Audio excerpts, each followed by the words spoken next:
Jurassic Park, the movie that started it all. That's right. Before it became a cash grab, before it died and became prehistoric itself, and we're just showing off Chris Pratt's goddamn body. Welcome to Vouch for Me. I'm your host, Eric West, and with me I have Abel Lincoln.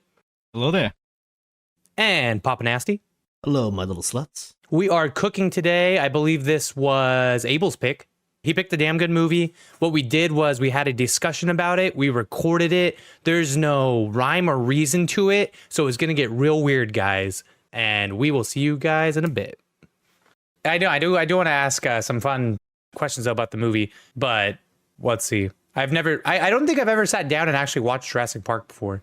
I think Abel's trying to show me, and I'm always like, I just don't really pay attention. I'm a piece of shit. I'm sorry. How that happens. We've all known you're a piece of shit, Eric. Thank you. I just wanted to make sure it was public knowledge. But even you, PapaNasty, with Mama Nasty, I think you guys had a pretty fucking good experience watching it. Yeah, Mama Nasty got high as a kite. You know, I had a few drinks in me. And yeah, we watched the first Jurassic Park, which I've never watched it before. I've watched all the other ones. Well, the second one I remember quite clearly. But yeah, the first one, never watched it till recently.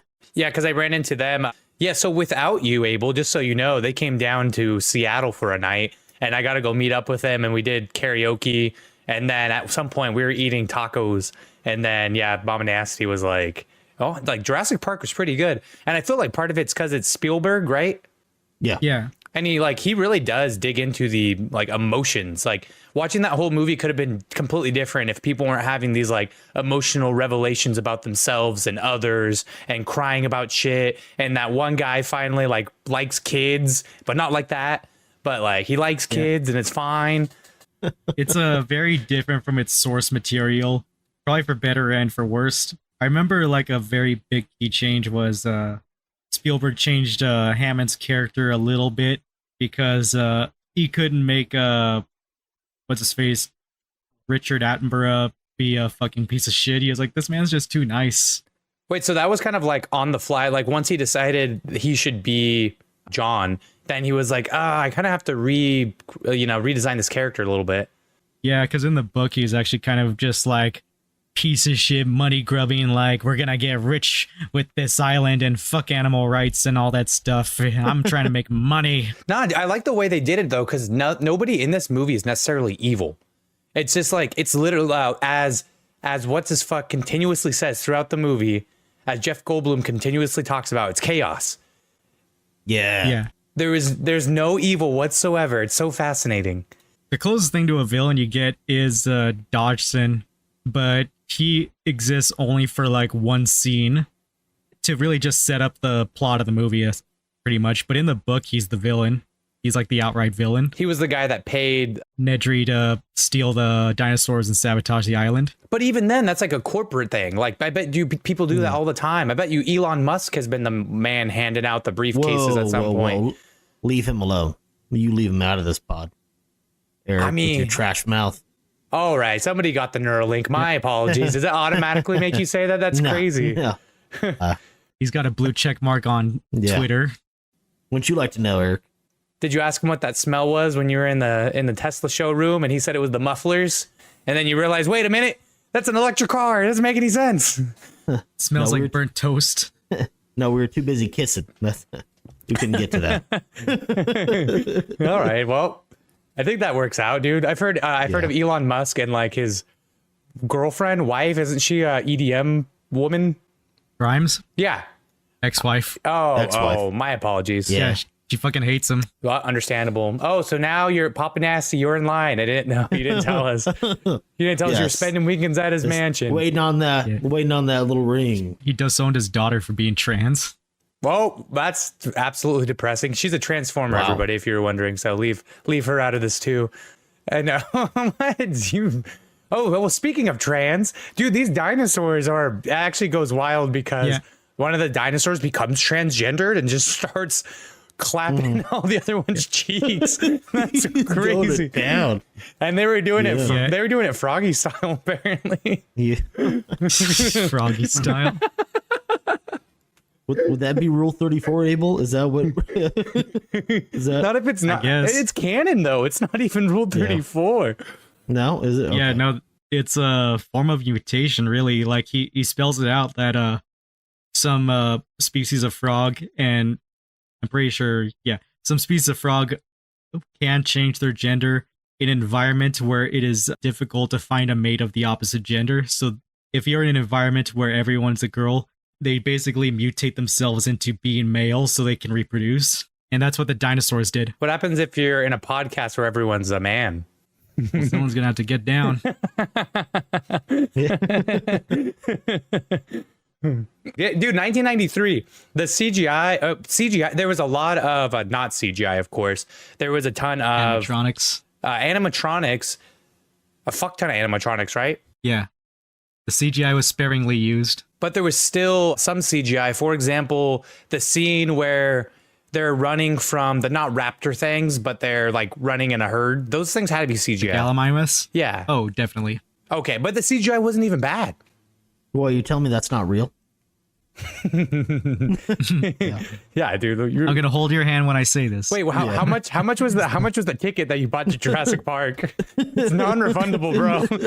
You are not getting that back. Wait, you never told him, Abel? You let him buy the ticket?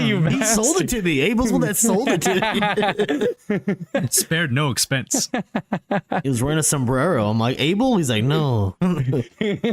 Yeah, well, wait, what does that mean? That's not even a name. Yeah, I know, like, first off, like, the scenes that, like, CGI stands out are when, Rexy first breaks loose, the Gallimimus scene, the full body shots of the raptors in the kitchen, but, like, a lot of the times they would try to use animatronics to try and just keep it grounded and look a little bit realistic. And this was back in a time when, they actually let the CGI finish so it would look real instead of some horse shit that you see in the final act of Black Panther.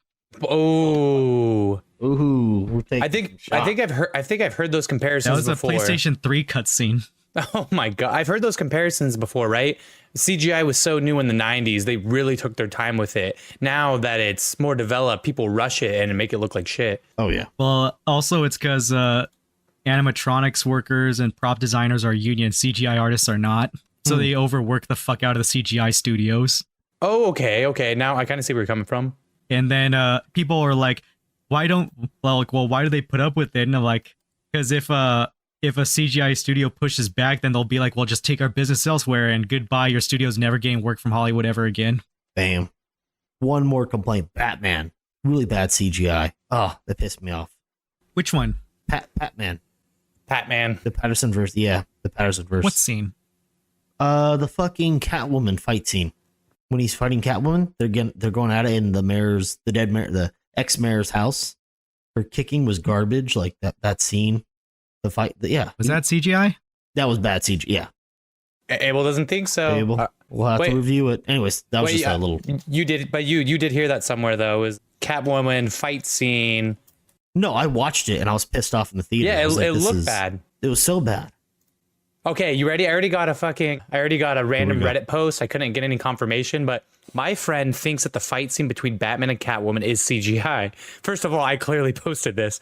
I say he belongs in Arkham Asylum. What does Reddit think? And the first person says, literally what CGI... Oh, what looks CGI about this is what the first person says. There's even behind the scene B-roll of them filming it. Allegedly, but this is off of a Reddit post, but people... It was just so bad that people don't believe that that it was real.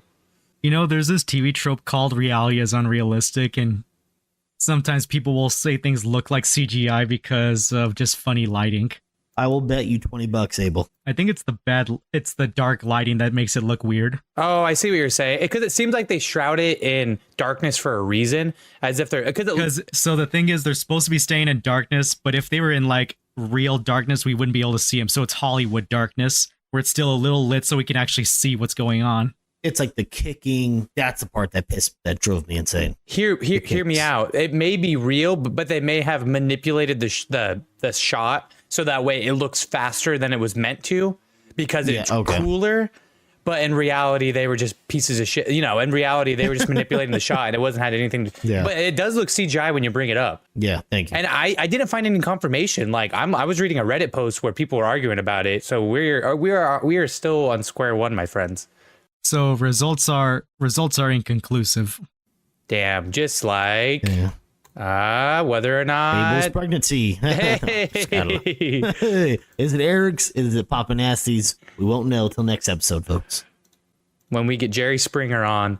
Okay, guys, so CGI, animatronics, all of that considered, 1993, $63 million. That's how much it cost to make this movie. For reference, 5 years later, Godzilla was made for $150 million, and the CGI was fucking awful. What the fuck? Tell me. And also, I mean, remember we talked about this before, but Godzilla was, they were trying to capitalize on the Jurassic Park thing. Because, Jurassic Park 2 had just come out, and they're like, we could make money too. And it's like, no, you're bad at this. No. Comparing the two side by side, it is crazy how good Jurassic Park is better than Godzilla. It's wild. What a unique concept, first of all. I get that it was based off of a book. Okay, before we go anywhere with this, the tagline from this movie and the tagline from Pokemon Mewtwo Strikes Back is the same, right? They never stopped the... How do you say it, Abel? You were so preoccupied with whether or not you didn't stop to think if you should. Didn't they say that in Pokemon too? No. They said it similarly, didn't they? No, he said we dreamed of creating the world's strongest Pokemon, and we succeeded. Every time you've ever quoted Jurassic Park to me, I thought you were quoting the Pokemon movie. Oh my God. Swear to God. To this, even after watching that movie, I subconsciously planted that quote in the movie. Because I was like, yeah, he definitely says it when he's doing his monologue. Yeah. Yeah, there's this thing on TV Tropes that talks about like misattributed lines where like, no, they never said this in this movie, or like, no, they didn't say it the way you think he said it. I think that's called the Mandela effect. Is that what you're telling me, Abel? Something like that. It's kind of like that. Like Empire Strikes Back, he doesn't say, no, Luke, I'm your father. He says, no, I am your father. But everyone misquotes it all the fucking time. Ooh. Yeah. Or beam me up, Scotty, in Star Trek. He's never said beam me up, Scotty. Until maybe the new ones where they intentionally did that. But in this movie, they have a bunch of like memes that we don't realize that we know because of this goddamn movie. Spared no expense. That's a good one. Okay. A lot of like what Jeff Goldblum says gets used later. Life finds a way. Think about that all the time. There's the one where the guy like the lead. What's that guy's name? Dr. Grant. Sam Neill. Doesn't he like lean down and like point over there or something? And like that was a meme for a long time. Yeah, freaking Jeff Goldblum, you did it, you crazy son of a bitch, you did it. You did. That was a meme for a minute. That's one big piece of shit. One big pile of shit. Yep. Oh, yeah. That is one big piece of shit.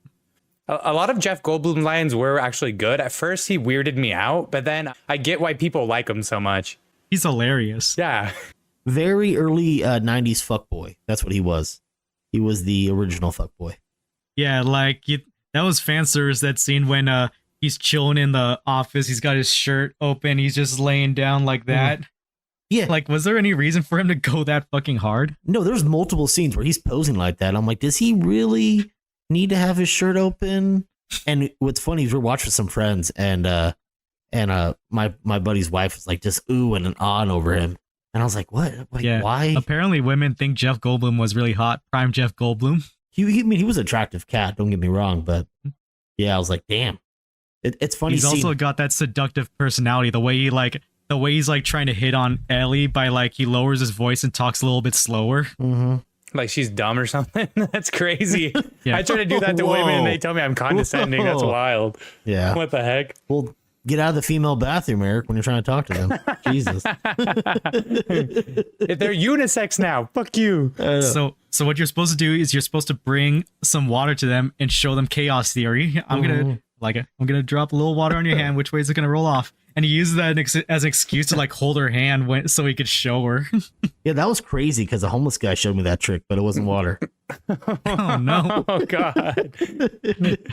Also, the audacity of this man to hit on Ellie in front of Dr. Grant. Granted, at that very point, he did not realize that they were together. He thought she was just like a colleague or something. I was like confused about that. I was like, they showed very little, like any like affection towards one another. They were talking about kids at one point, and then I kind of lost it along the way. And I was like, and when Goldblum was blatantly hitting on her, I'm just like, are they together? Am I confused right now? Are they just co-workers? No, Grant is a very secure man considering he didn't say anything. Yeah, Yeah, I didn't. There was no like loving, no kiss. I don't think there was like maybe one kiss scene. I don't even know if there was a kiss scene between the two, like any affection at all. Nothing. Probably because like even though they're probably romantically interested, they are ultimately coworkers, so still hold like some air of professionalism together. Oh man, I don't know about that. If I worked with PapaNasty, we'd be scissoring all the time. Yeah, your name would speak for itself. Doctor Nasty. I wouldn't trust that guy. Wait a minute. Yeah, they're doctors. They have to be respectable. I guess. I thought it was a little interesting, but also that dude had straight up big dick energy, Dr. Grant, 100%. If he was able to be secure with Goldblum just around hitting on his wife and stuff, or girlfriend, or whatever. Yeah. Mm-hmm. Well, that's why he wore pants the whole time. He wasn't wearing shorts like everybody else.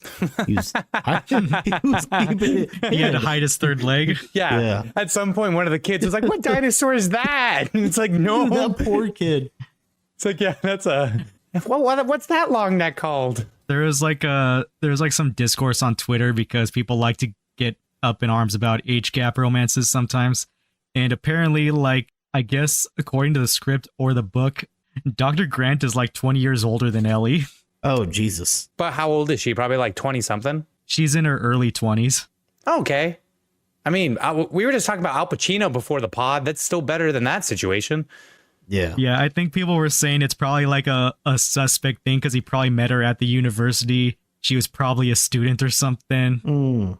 But people are just reading too much into it. Oh, it definitely like one of those controversial things, but also he scored, and not only that, she has her wits about her, and she has her like confidence about her. She definitely took care of business when she had to take care of business. Yeah, she was ready to throw down with the dinosaur if it need be. I loved the evolution of Grant and him hating children, or at least not enjoying their company, to becoming incredibly protective, and then like, you know, comforting them and everything. My heart was melting. I was educating them too. He was kind of bonding with them by talking about dinosaur behavior to them. But at the beginning, he was like, "Don't you fucking approach me." Yeah, he was like, yeah, it was crazy. It was so great watching the night and day. It was like the dad part of me came out. When that jackass kid was talking shit about velociraptors at the dig site, and so Grant had to lay a new one into him. And then he says, he is like, "Can you want one of those?" And she's like, "I don't want that kid," but because they were talking about children, he's like really not about having kids. He absolutely changed his tune though. That's for sure. Yeah. At the end, he's all fucking hugging those kids. He's like, "I'm never gonna let you go." Yeah, he's the dad that stepped up. He just had to be put in a situation where he had to take responsibility for them. And that, because before that, it's like, oh, he has no agency to even care about a kid. But then once he cared about their safety, it was like, oh, fuck, I have to. Every time those kids tried to interact with him prior to the T-Rex breaking out, he completely disregarded them. Like, remember that kid's like nerding out about dinosaurs to him, and then he just like, he tricks them into getting into the car, and then he just like, closes the door on him. I feel bad for all the people that died in that movie for the most part. The double crosser guy. Nedry died in a pretty stupid way. I'm very disappointed that I was like, man, I wish he would have just got off the island. That kind of would have been sick. He had money problems, right? That's what it came down to. That's why he was doing what he was doing. The implication is hella ambiguous. So a lot of people are like, oh, Hammond's probably just stiffing him. He's probably not paying him enough. And like, well, the question is, we don't know how much Hammond is paying him. For all we know, Nedry could just be a greedy motherfucker and is asking for way more money than he's actually worth. Or maybe Hammond is screwing him. But just because he's a victim doesn't mean he's not necessarily a bad person either. Nedry's clearly motivated by greed. Like, his establishing scene, like, this is the part that I always use when I argue with people about Nedry's greed, is the very first scene we see him just eating a fuck ton of food in Costa Rica, waiting for his connect to come through with his first half of his payment. He pays him like what, $15 million or something like that. And then after he gets that bag of money and he's told what he needs to do, he then gets the check for his food and he looks at the guy. He's like, "Don't get cheap on me."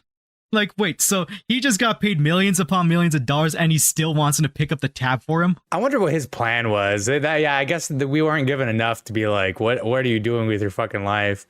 Yeah, he's probably just being a greedy ass motherfucker. Yeah. And because the recurring theme of the movie is like just like greed and hubris. I did like his personality a little bit at the beginning when he's like laughing. Oh, yeah, he was funny. He was laughing about everything. Later he gets fucking annoying and I'm like, okay, I don't care about you anymore. Remember TJ, he would always quote that scene, Dodson, we got Dodson here. Yeah, he says, dude. Because the guy's like trying to show up all inconspicuous. Like, bro, the harder you try not to like stand out, the more it's making you stand out. You show up wearing this fedora and the sunglasses. Yeah, it pissed me off when he was looking like a Looney Tunes character trying to find his way to the boat, knocking over signs and shit. And I'm like, God damn it, you dumbass. Just get on the fucking boat. I was so mad. They even play that cartoon slipping sound that when he falls down the waterfall. Wasn't he in Looney Tunes? Or am I tripping? Yeah, he was in Space Jam. Yeah, he was in Space Jam. What? Yeah, he was, fuck? what's his face, Michael Jordan's assistant. Good reference there, Mr. West. We're calling him the caddy, dude. I know. Turns out, Jesus Christ. He was also the camp counselor or like the activities director in Dirty Dancing. That's a throwback, dude. There we go. He's in there for like one scene. Dude, and then Samuel L. Jackson's in this movie. Yeah, why does he look older in this film? Because he had hair. He looks old. Like, it's so crazy. His character was pretty low key, but also he like commanded a lot too when he spoke and stuff. It's like, okay, I could see how he grew as an actor. This has to. He was supposed to have a bigger part, but they had to cut his scenes. We were supposed to see him get killed by a velociraptor, but the set got destroyed by a real life hurricane that came through the island. Whoa. So they had to cut the scenes. Do you know where they filmed this? I can't say, probably Hawaii. Yeah, no, that sounds right to me. I'll look at it real quick. Yeah, you can look it up the fact check while I just relay this. So they plan to have like a few more scenes because so when we first have them move to the other underground bunker, his character Mr. Arnold says he's gonna go flip the breakers. He'll be back in a few minutes, and then suddenly we cut to like Ellie, and she's like, he's been gone too long. I'm going. So she takes the walkie-talkie, goes out with the hunter dude, and yeah, it's because. Prior to that, we were supposed to get like a scene of him trying to flip the breakers himself, and then he gets murked by the velociraptor. But the set got destroyed. The hunter guy was cool, but then, yeah, he had an unfortunate circumstances for that guy. He got outsmarted. Clever girl. I like that it was set up exactly the way Dr. Grant says that they hunt in the beginning of the movie. You'll be watching one, it's going to be looking right back at you, and that's when the attack comes, not from the front, but from the side, from the raptors you didn't even know were there. He was too busy watching one and did not realize that the other one was sneaking up on him. So I was looking at it right now, and it was... So, of course, it was done in Hawaii. So, first of all, good call there. The book itself, I guess it took place in the Dominican Republic and Costa Rica. But, of course, they didn't want to film over there because they're racist. That's crazy. It says it on Wikipedia. But, wait a minute. Whoa. I can't believe that. Dude, I think that was probably just... filming permits. Dude, this movie made $1 billion. I'm looking at it right now, 1993. This was the #1 movie of the year. It's one of the highest grossing movies of all time, I think. That's nuts, dude. $1 billion. And then you know what #2 was? Mrs. Doubtfire. Oh, of course. That's crazy. What did that get? Half of what they made, 441 million. Out of a budget of 25 million. It was cheaper than making Jurassic Park. Yeah, Abel, Okay. get a hold of your intern here. and then you got the Fugitive, you got Schindler's List, The Firm, Schindler's Damn, List, 1993 was just a banger year for movies. Indecent Proposal, dunno, Cliffhanger, dunno, Sleepless in Seattle, whoa, dude, let's go. I've heard of that one. Philadelphia, and then The Pelican Brief, the movie you don't care about. All right, cool. Yeah, nope. Yep, Jurassic Park. Every time Jurassic Park was just going on a run of killer ones because it was Jurassic Park 2. In your opinion, Abel, which one do you like more? The first one's really good. I like The Lost World a lot too. A lot of people rag on it, but I like The Lost World. I will agree though with some sentiments when people say like the final act really drags ass. It almost feels like it kind of transitioned to a different movie altogether in the last 20 minutes. Which movie? Jurassic Park 2? Jurassic Park 2. Oh, okay.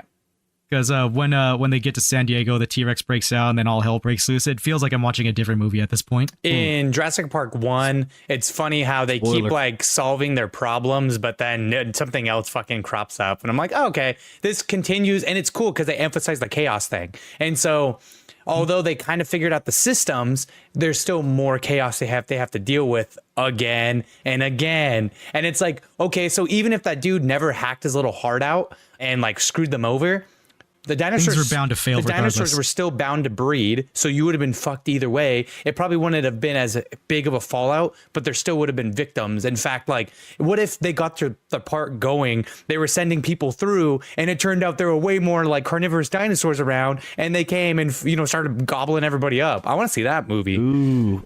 Also, very early on, it's not as like a major detail, but it's a detail regardless. When they first show up to where they find the sick Triceratops, and Dr. Grant hops out of the car, and Muldoon is like berating Hammond. He's like, "How many times did I tell you we needed locking mechanisms on the vehicle doors?" Because he told him, like, people are probably going to jump out of the cars at some point on the tour, and Hammond is like, "Nah, no one's going to do that. We don't need to lock the cars." And then Dr. Grant proves his point. He's like, "I told you we need to lock the fucking cars." But imagine if they were locked in the cars later when they were getting attacked by the T-Rex and stuff. Oh, true. I feel like it's probably would have been a thing where, like, if the car's moving, the car would be locked. Oh, fair enough. Yeah, I think that's probably what he suggested that they do, because he hopped out of a moving vehicle. The lawyer was a piece of shit just in the regards that he left the kids behind, but I don't know if he deserved to die like that. That was pretty fucked up. Whenever I see that scene, I think of this absolutely hilarious meme I saw ages ago. So it's the scene where the lawyer gets caught lacking after the T-Rex destroys the bathroom, and he's sitting there on that toilet. And it's so the meme is they photoshopped Caustic and a Phoenix battery in his hands, and it says, "Me when I get found while I'm trying to bat up in Apex." Yeah. Yeah, so he's just sitting there holding the battery, and the T-Rex is just whoever fucking found you. Oh, no. Eric made a joke off the pod. He said, "I love to see bleeps when they get eaten by T-Rexes." Would you finish that sentence, Eric? Yeah, of course. I love to see... you can't call me out like this. That's all fucked never up. mind.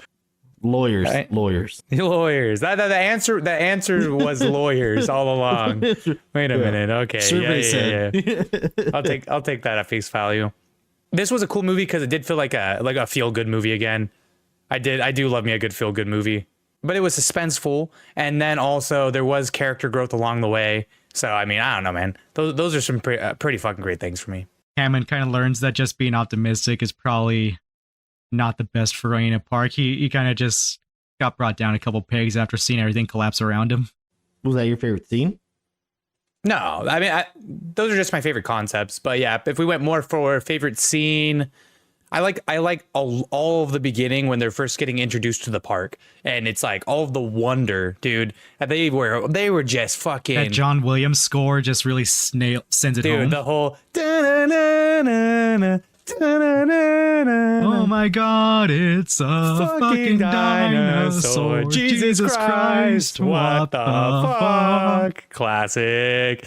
Was it like a random YouTube video back in the day? Yeah, where somebody just dubs over the Jurassic Park theme song, but with lyrics that he came up with, and those are the lyrics. And it works every time, because now when I hear that song, I always think that. And I'm like, It's a fucking it's a dinosaur. What the fuck? Yeah.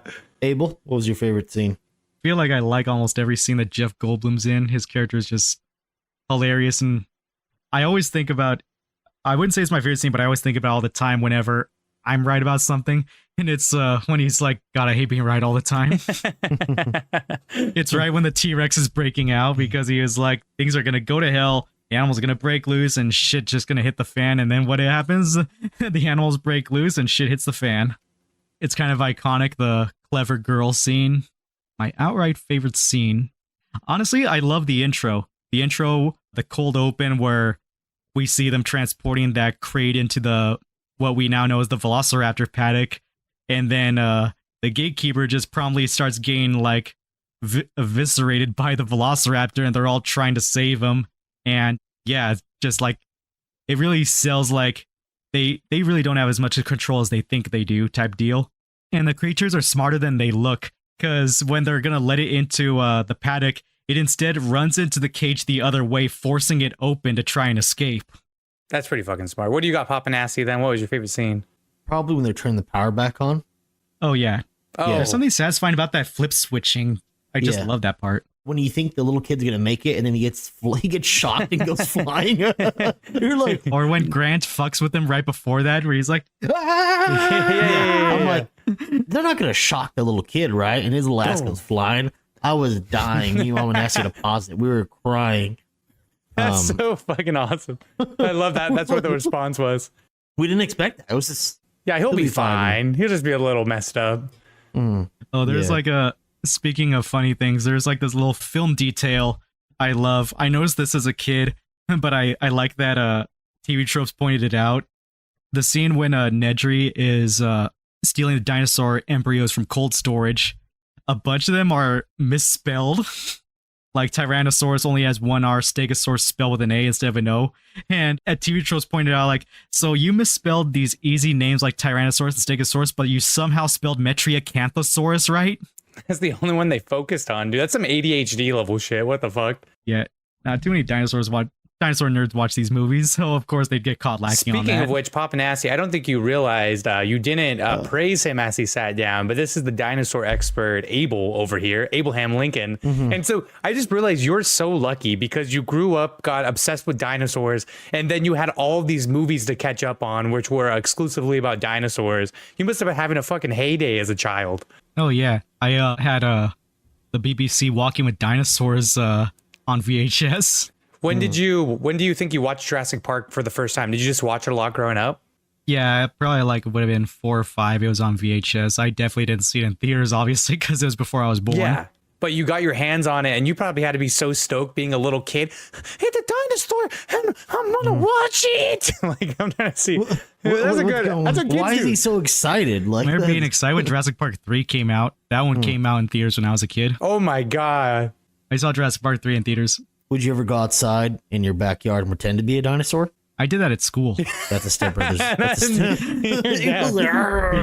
Yeah, I would run over, like I'd be hunched over and running like a fucking dinosaur. Do the neck thing again, Eric. Do the neck thing again where you do the munching. Come on, it's a dinosaur thing, dude. Come on. If only they had those inflatable T-Rex costumes when I was a kid. You know, the ones that all those people run around in these days. The teacher would come up, Abel, it's time to come in, and you're like, I'm a raptor, and then you would attack her. This could go crazy. Wait a minute, get him off me. If only I could jump that high. That would be incredible.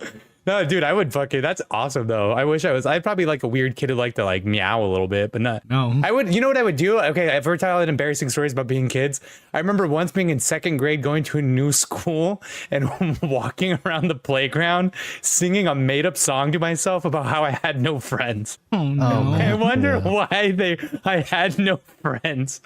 Oh my god. Yeah. All right, I had to get that out. You were the dinosaur kid at your school. They just thought I was on. I don't know what they thought, man. Jesus Christ. If that makes you feel better, Abel, since you brought up the dinosaur thing, I'm like, that's pretty lit in comparison. Yeah, and in middle school, we had a guy that pretended to be a cat.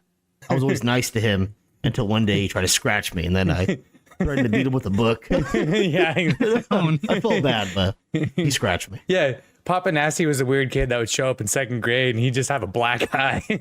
He wasn't allowed to talk about. Wait a minute. Jesus, Eric, that was some confidence. I had a kid steal one of my Game Boy Advance games as a kid, but his mom was a teacher, so we quickly got him to like give it back. Oh, nice. Yeah, straight up fucking tattle on him. You gotta do what you gotta do. Yeah, we went on a field trip and we both had Game Boys, and so he asked to borrow one of my games while we were on the bus.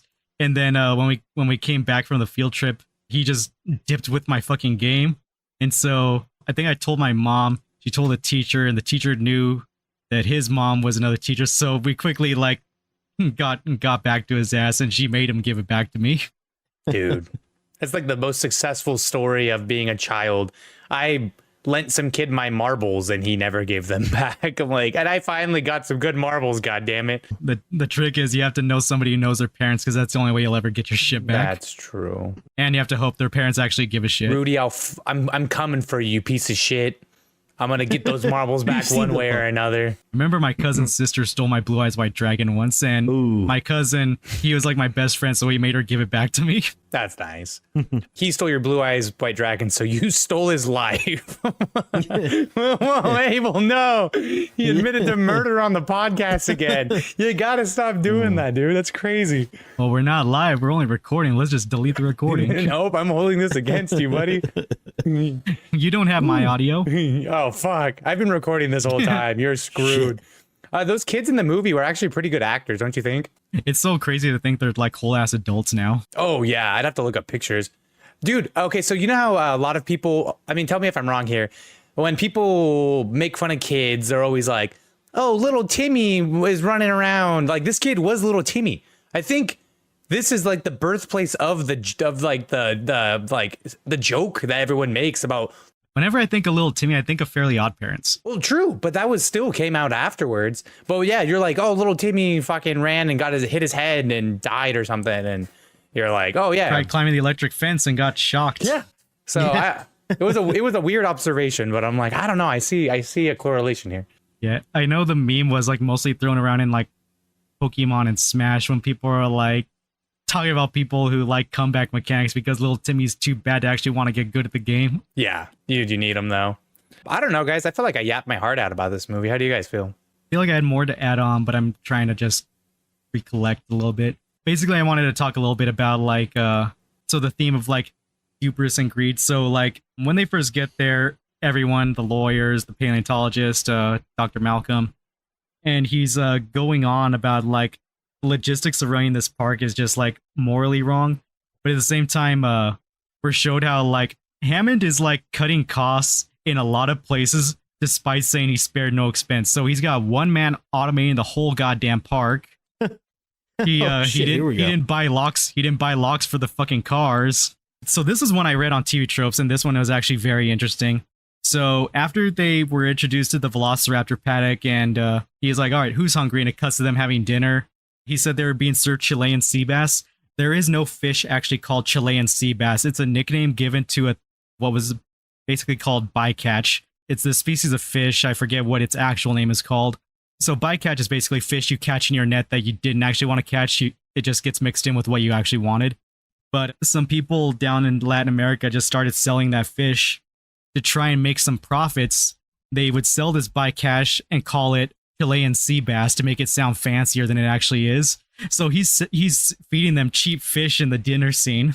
Okay, so like you're saying, he said I spared no expense, but in reality, it was all he's cutting costs everywhere. It was hubris, it was greed, and I feel like that is almost an accident because of his character change, right? Like, although he's too optimistic, he thinks he could pull it off. Although he's like such a great guy now, originally he was supposed to be fucking Scrooge McDuck douchebag who was money hungry, and so I feel like that was an oversight change of the character. Spielberg instead wanted to make him like naively optimistic. Like he genuinely believed that if he could manifest it and throw a little bit of money at this park, it would succeed. But like it was his naivety and not his outright greed that caused it to fall. Damn, that's how I feel about this podcast sometimes.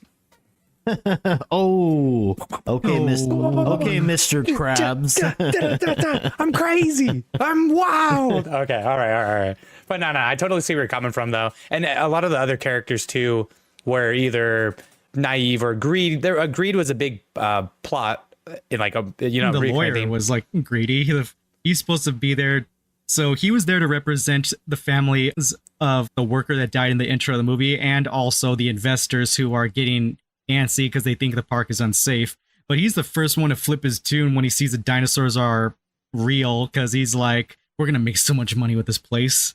Like, dude immediately turned on his constituents because all he could see is dollar signs. But you couldn't control it. The chaos, dude. I can't get over that. I love it. I love there was no inherent evil in the movie. It was hubris. It was greed. It was chaos. But there was no one just being a bad guy.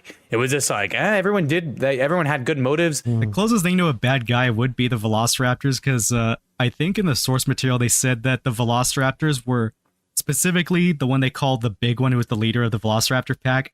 She is like legit a sociopathic monster. She takes pleasure in killing. Yeah, was it because she was shocked her whole life and like fucking tamed into, She's psychotic. He said they had originally 12 Velociraptors and they all behaved fine. But when she came in, she killed all but 2 of the others. And they didn't think to murder her and get new ones? Jesus Christ.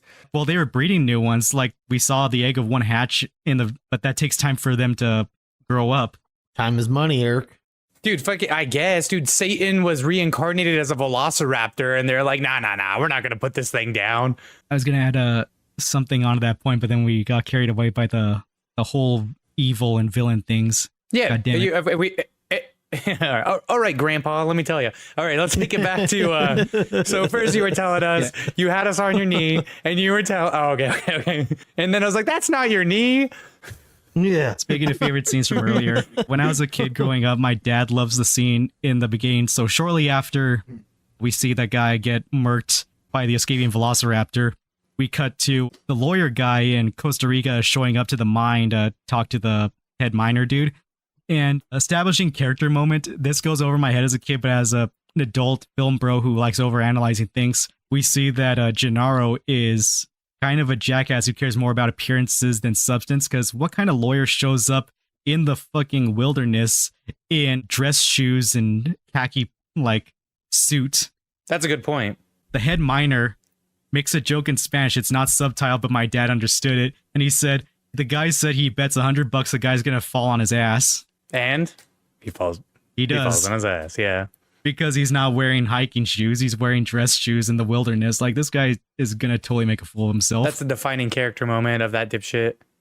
That's great. Yeah. That's pretty fascinating. Spielberg is a clever guy. Like, he sets it up for you. And I love when there's literary devices used in a movie when, like, how is it with the Chris Pratt movies nowadays?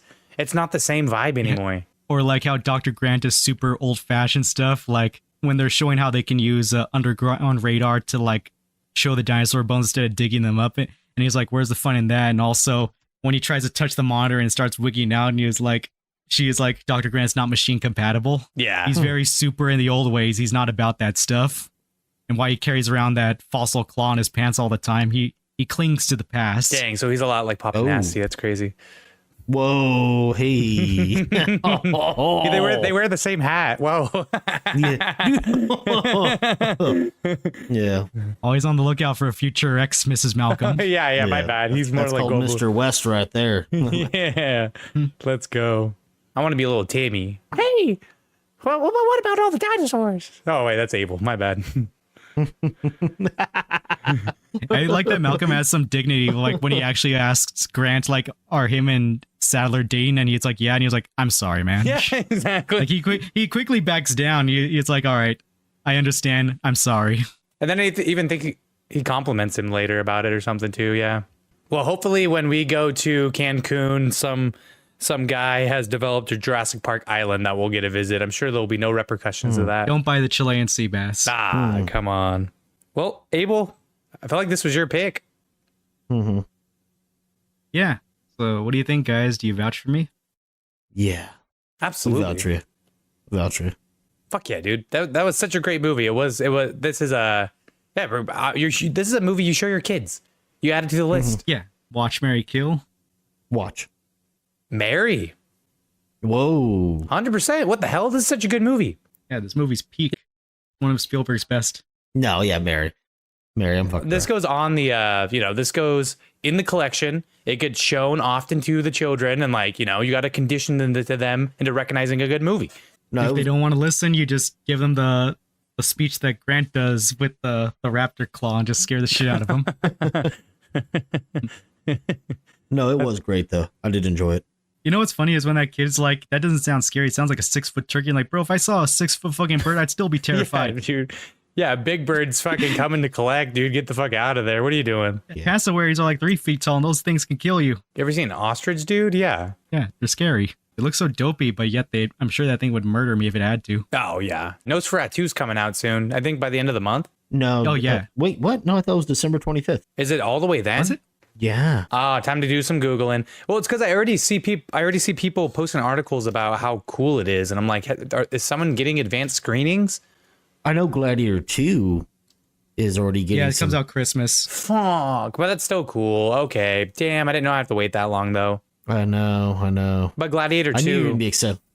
Yeah, I knew you were going to be excited about it. We got to watch Gladiator 1. I really haven't seen that one. Yeah. Oh, my God. Here we go. See, that would be worth getting into so we can do the sequel. Are you not entertained? He doesn't know. You can't. You say it. He doesn't know. I'm genuinely not entertained. I don't understand. What the heck? That's cool, though. Nice. Okay, so there are some good movies coming up. I don't think I found anything else that stands out. Abel, do you usually check streaming services when we kind of decide what movies we want to do? Because I feel like you do a good job of making sure they're movies that are available. And I usually Usually I do. I didn't actually this time because this pick was just kind of just like thrown out in the air, but luckily it was on Max. Yeah, well, I was surprised. I was like, damn, Abel's so thoughtful when it comes to picking movies. I'm a piece of shit, and I'm like, oh, it's $5 on YouTube. Well, you know, guy, $5. And then I put it on my overcharged credit card, and then my Credit Karma tells me that they're lowering my score again. I'm like, damn it. Yeah. That's Mine went crazy. down again. It pissed me off. I know. I'm trying to pay my credit shit off so that way my score can go back up. Yeah. That's crazy because I put on your credit card too. I'm like, That's why it keeps going down. Why did I go God through? damn it. This is crazy. You just have $5? What is this charge to adultentertainment.com? I never pay that fee. What the hell? If you make a subscription, then it tailors your For You algorithm. page so you can get more big booty Latinas. Yes, all the big booty Latinas. Yeah. And they better be moms too. I need them to be moms. I need there to be a weird relationship going on between them or it doesn't do it for me. All right. Okay. Oh, I'm sorry. I don't know why. I was conditioned this way. Oh man, that's awesome. All right. Well, we did a good job of talking to each other. Hey, Vouchers, guys, thank you for so much. We wanted to have a conversation amongst each other today and make you guys watch, but thank you so much for fucking sitting in and listening to us. Hopefully we have no issues sending this in. Hey, watch your goddamn mouth, Abel. We're just conditioned to hear double entendres everywhere. So I'm pretty sure you didn't mean anything by that. And you're like, that's crazy. It's the wildest thing I've ever heard. Fucking not gonna take no shit from Mexican Chris Angel over here. God damn it. That's pretty good, dude. No, you know who Abel looks like the streamer I like, or the YouTube guy Windigoon right now. Somebody said I look like Noah Khan. Wait, who is look that?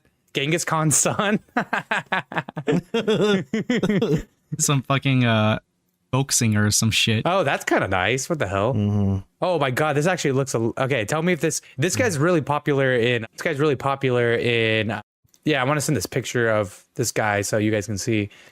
But this guy's really big in cryptids, SCPs, all that sort of stuff. I don't know if I just sent a weird ass file that's not going to actually upload. Yeah, I'm not seeing anything. Yeah.